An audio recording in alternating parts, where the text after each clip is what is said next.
বিহাৰ উত্তৰ প্ৰদেশ হবলৈ গৈ আছে নেকি অসম কংগ্ৰেছৰ সাংসদ বিধায়কক আক্ৰমণ প্ৰদ্যুৎ বৰদলৈ শিৱামণি বৰাক আক্ৰমণ দুৰ্বৃত্তৰ নগাঁৱত প্ৰতিবাৰেই কিয় নিৰ্বাচনী হিংসা দেওবাৰে ধিঙৰ দুমদুমীয়া বজাৰৰ কাষতে দুৰ্বৃত্তৰ আক্ৰমণৰ বলি হয় নগাঁৱৰ সাংসদ প্ৰদ্যুৎ বৰদলৈ আৰু বটদ্ৰৱা সমষ্টিৰ বিধায়িকা শিৱামণি বৰাৰ লগতে মুখপাত্ৰ মহচিন খান বাহনখন ৰখাই 20 জনমান যুৱকে কোলা পোছাক পৰিধান কৰি মুখত কোলা কাপোৰ বান্ধি হাতত লোহাৰ ৰড লৈ আক্ৰমণ কৰে সম্পূৰ্ণৰূপে ধ্বংস কৰে বাহনখন পঞ্চায়ত নিৰ্বাচনত প্ৰচাৰ চলাবলৈ যাওঁতেই এই ঘটনা সংঘটিত হয় আহত হয় দুইগৰাকী নেতা ইয়াৰ পিছতে উক্ত ঘটনাক লৈ সৰব হয় প্ৰদেশ কংগ্ৰেছৰ সভাপতি ভূপেন বৰা প্ৰদ্যুৎ বৰদলৈৰ শৰীৰৰ পৰা নিগৰা প্ৰতিটোপাল তেজৰ হিচাপ হ'ব বৰদলৈ গাৰ পৰা তেজ ওলাইছে শিৱামণি বৰাৰ গাৰ পৰা তেজ ওলাইছে আৰু এই মুহূৰ্তত মই হিমন্ত বিশ্ব শৰ্মা ডাঙৰীয়াক সোণাপুৰ হাই ছেকেণ্ডাৰীৰ এই খেলপথাৰৰ পৰা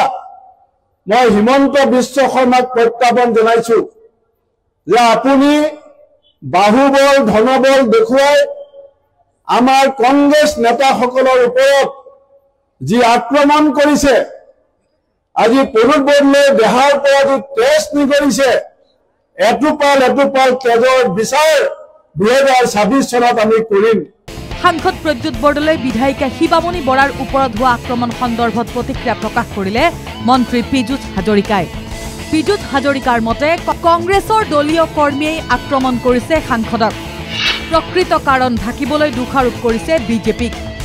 জাগিৰোডৰ এখন জনসভাত অংশ লৈ মন্ত্ৰী পীযুষ হাজৰিকাই ক'লে বিজেপিয়ে নহয় প্ৰাক্তন কংগ্ৰেছীয়েহে আক্ৰমণ কৰিছে কংগ্ৰেছীক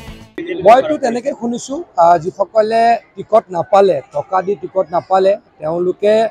আক্ৰমণ কৰা বুলি খবৰ ওলাই আছে কিন্তু পুলিচে তদন্ত কৰি আছে সময়ত গোটেই কথাখিনি স্পষ্ট হ'ব তেওঁলোকেতো বিজেপিকে দোষাৰোপ কৰিব কেনেকৈ ক'ব এওঁলোকৰ পৰা পইচা লৈছিলোঁ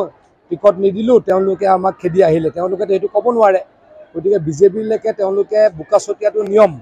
কিন্তু তদন্তত ওলাইছে যোনে টিকট নাপালে টকা দিছিল টিকট নাপালে তেওঁলোকে আক্ৰমণ কৰা বুলি তদন্তত ওলাইছে সাংসদৰ ওপৰত হোৱা আক্ৰমণ সন্দৰ্ভত মন্তব্য AIUDFৰ বিধায়ক আমিনুল ইছলামৰ সাংসদ এজনৰ বাহনত আক্ৰমণ কৰাটো গ্ৰহণযোগ্য নহয় এনে পৰম্পৰা চলি থাকিলে কোনো নেতা সুৰক্ষিত নহ'ব আৰক্ষী নিৰপেক্ষ হ'ব লাগিব আক্ৰমণত মূৰত আঘাত পায় মুখপাত্ৰ মহচিন খানে প্ৰতিনিধিবিলাকৰ ওপৰত এনেকুৱা শাৰীৰিকভাৱে আক্ৰমণ হোৱাটো বা তেখেতৰ গাড়ীত আক্ৰমণ কৰাটো ধিক্কাৰজনক এইটো কোনো পদ্ধতি মানে এইটো আমি সহ্য কৰিব নোৱাৰোঁ এইটো অত্যন্ত বেয়া পৰম্পৰা হ'ব আৰু এইটো যদি হৈ থাকে তেতিয়াহ'লে কোনো নেতাই মানে তেখেতৰ মানে এনেকুৱা প্ৰগ্ৰাম কৰিব নোৱাৰিব সেইকাৰণে জনপ্ৰতিনিধিৰ ওপৰত আক্ৰমণ কৰাটো আমি আমাৰ দলৰ ফালৰ পৰা আমি ধিক্কাৰ দিছোঁ আৰু এই পৰম্পৰাটো যদি চলি থাকে অসমত কিন্তু এটা বেয়া নজিৰ সৃষ্টি হৈ যাব যেতিয়া কোনো নেতাই ছেফ নাথাকিব উল্লেখযোগ্য যে সাংসদ প্ৰদ্যুৎ বৰদলৈ আৰু বিধায়িকা শিৱামণি বৰাৰ ওপৰত হোৱা আক্ৰমণৰ ঘটনা সন্দৰ্ভত আৰক্ষী সঞ্চালক প্ৰধানক সাক্ষাৎ কৰে কংগ্ৰেছৰ এটা সজাতি দলে আৰক্ষীক নিৰপেক্ষ হোৱাৰ আহ্বানেৰে স্মাৰক পত্ৰ প্ৰদান কৰে ডিজিপিক লগতে উক্ত ঘটনাৰ তদন্ত বিচাৰে দলটোৱে আমি আপোনালোকৰ সন্মুখত ইয়াত আহি প্ৰতিবাদ কৰিছিলোঁ যে অসম আৰক্ষী ইয়াত বিজেপি বুলি লিখি লওক সেই কথাটোৱে প্ৰমাণিত হৈছে এতিয়া তেওঁলোকে অকল বিজেপিৰ স্বাৰ্থত কাম কৰিছে পঞ্চায়ত নিৰ্বাচনত যেহেতু কংগ্ৰেছৰ প্ৰাৰ্থীসকলৰ সমৰ্থন পাইছিলে ৰাইজৰ তাতে শংকিত হৈ তেওঁলোকে ছদ্মবেশ ধাৰণ কৰি পেলাই কালি মন কৰিব অতি পৰিকল্পিত এটা কালি ঘটনা ঘটাইছে সকলোৱে ক'লা কাপোৰ মুখত মাৰি আহিছে ক'লা ড্ৰেছ পিন্ধি আহিছে আৰু সাংসদ আৰু বিধায়কৰ ওপৰত আক্ৰমণ চলিছে এই ঘটনা আমি তীব্ৰ প্ৰতিবাদ জনাইছোঁ আৰু আমি ডিজিপি মহোদয়ক আজি পুনৰ এখন মেমৰেণ্ডাম দি আমি সকীয়াই দিছোঁ যে অসমৰ পঞ্চায়ত নিৰ্বাচন ফ্ৰী এণ্ড ফেয়াৰ হ'বলৈ দিয়ক নহ'লে অসম প্ৰদেশ কংগ্ৰেছে সমগ্ৰ ৰাজ্যত গণতান্ত্ৰিক আন্দোলন কৰিবৰ কাৰণে আমি বাধ্য হ'ম জাগিৰোডৰ পৰা ধনঞ্জয় আৰু ধিঙৰ পৰা দীপজ্যোতিৰ সহযোগত ভিডিঅ' জাৰ্নেলিষ্ট গণেশ কলিতাৰ সৈতে জবা দাসৰ ৰিপৰ্ট NKTV+ গুৱাহাটী।